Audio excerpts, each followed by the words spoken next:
It has been way too long since I've done a bourbon tasting video, and I'm excited to be with you today because a couple days ago I had a sort of an epiphany, a discovery that I wanted to share with you all. And so let me just get right into it. Which, by the way, I would definitely appreciate the good old thumbs up. Give it a good old like as you're watching this. I also like comments. I like to talk to people about their bourbon experience, which, if you like whiskeys and ryes and bourbons and whatnot, each of us has a different taste profile and a palate and thing that we prefer. So, but I'd love to hear about your suggestions, your recommendations, and I guess probably most important, I'd like to hear about the things I should stay away from. I certainly got a couple of bottles that, if you reach out to me, I'll say, don't get this, and here's why. But today we're going to talk about a couple of bottles that maybe you should get. And the first one I'm going to ramble on about for a moment is this Old Forester Birthday Bourbon 2021. I don't know a ton about these. I think from what I've read and what I've watched and what I've heard, each birthday bourbon is a little bit different. I actually was fortunate enough, like on a recent trip down to Louisville, we stopped at a local liquor store, and my wife encouraged me to get the birthday bourbon because you don't see it in the wild. And the first liquor store actually I passed because the price point, I'm like, man, that is crazy money.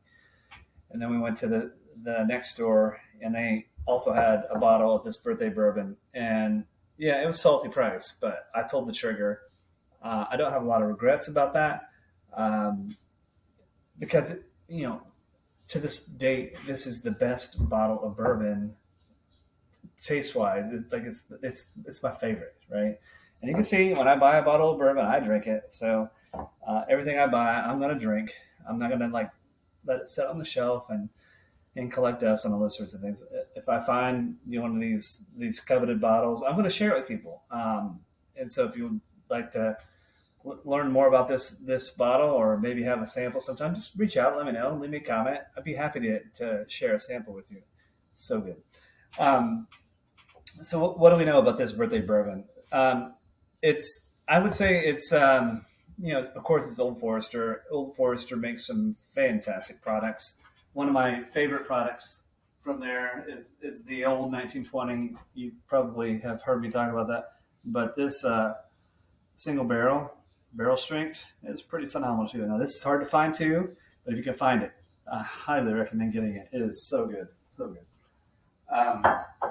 But the mash bill on this it's not really disclosed, but the breakingbourbon.com says that gives us a hint or a clue that previous birthday bourbons were 72% corn, 18% rye, and 10% malted barley. So let's give it a nose, let's give it a taste, and let's talk about this birthday bourbon.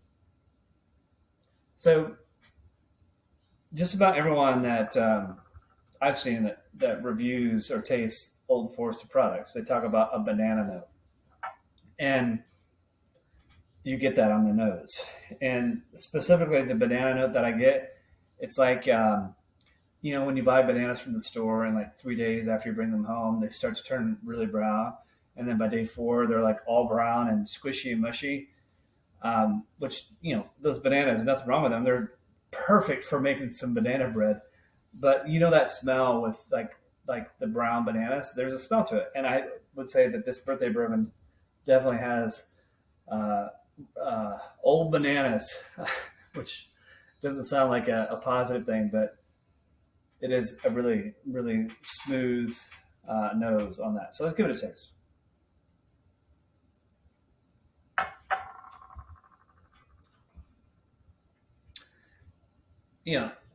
To me, this is the best bourbon I've ever had in my life.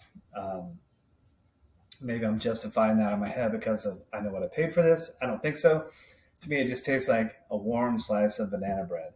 It is really, really, really lovely. Again, if you can afford it and you find one of these birthday bourbons, for me anyway, it's been worth the experience. I love sharing this with friends.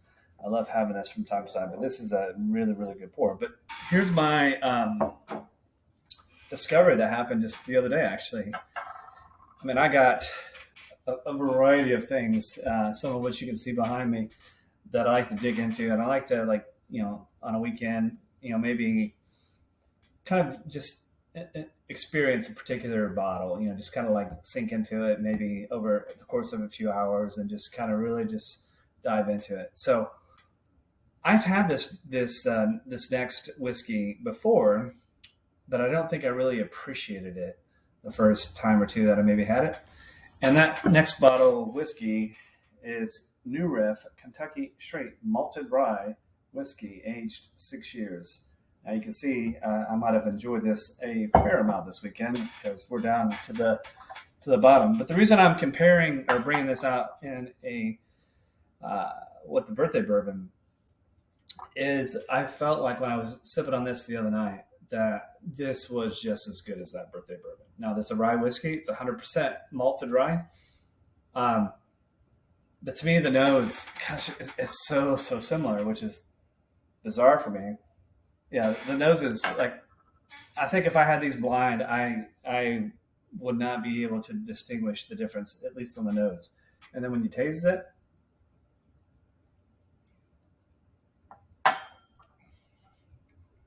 now, it's not exactly the same taste profile as the Old Forester Birthday. And I don't know if I mentioned, but the Old Forester Birthday is 104 proof. This New Riff is 100 proof. But man, this is so good. I think this has more of an oaky taste, a little bit more oak in it. But it also has a very, at least in my opinion, very similar taste profile as the Old Forester 2021 Birthday Bourbon. I think there's a lot of banana notes to that. I know New Riff is a whole separate thing. I believe they make their own products. I don't think it's sourced. But man, everything I've ever had from New Riff, and it's only been a couple things, but they are really good. And the cool thing about New Riff, Birthday Bourbon, you're probably going to have a really hard time finding one of those. New Riff, you can just about always find it. It's certainly at some of the bigger liquor stores for sure. And it's pretty affordable. I think when I looked up the price of this 100% malted rye, I think it's in the $60 price point, give or take. And it's so good. It really is so good. It's so smooth.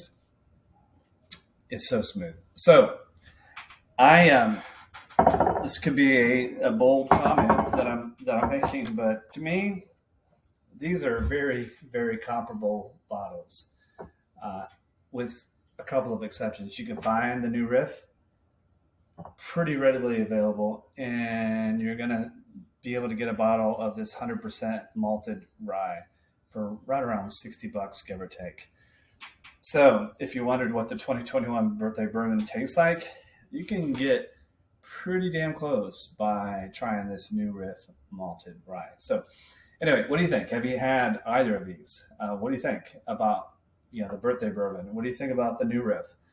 I'd love to hear your feedback and comments on all of these things. And if there's other products that I should be trying or going out and trying to find, I'd like to know that too. So anyway, thank you for tuning in. And, I hope you're having a wonderful day. And I look forward to talking to y'all again real soon.